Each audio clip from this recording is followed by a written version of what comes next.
भारताच्या under-19 cricket टीमचे fitness trainer Rajesh Sawant यांचा मृतदेह आढळलाय। दक्षिण मुंबईतल्या एका हॉटेलमध्ये ते मृतावस्थेत आढळले आहेत। अधिक माहिती घेऊया, विजय साळवी आपल्या सोबत आहेत, आपले प्रतिनिधी। विजय, काय अपडेट्स आहेत या बातमीचे? मुंबई क्रिकेट आणि भारतीय क्रिकेटमध्ये सगळ्यांसाठी ही अतिशय धक्कादायक बातमी आहे, कारण आजच्या जमान्यात ज्याला स्ट्रेंथ आणि कंडिशनल कोचिंग म्हणतात किंवा आधीच्या जमान्यात त्याला फिटनेस ट्रेनिंग म्हणायचे, त्या क्षेत्रातलं एक उगवतं नाव राजेश सावंत।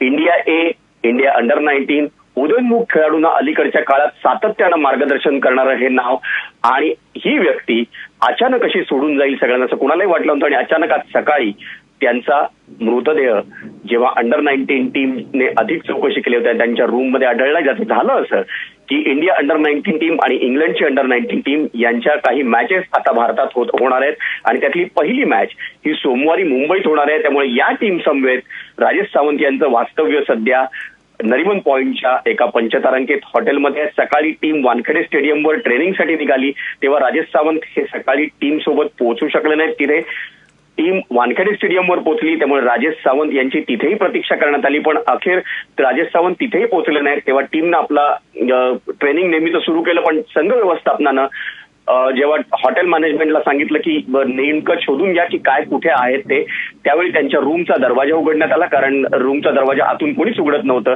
आणि त्यावेळी राजेश सावंत हे त्यांच्या पलंगावरच मृतावस्थेत आढळले असं सूत्रांची माहिती आहे। या संदर्भात मुंबई पोलीस अधिक चौकशी करतायत आणि त्यांचा मृतदेह नुकताच दक्षिण मुंबईतल्या एका रुग्णालयात नेण्यात आल्याची बातमी आहे। अश्विन, या संदर्भात अधिक माहिती आपल्याला थोड्याच वेळात मिळेल, पण सध्या तरी मुंबई क्रिकेट आणि भारतीय क्रिकेटमध्ये एक धक्कादायक स्थितीत आहेत सगळे मंडळी।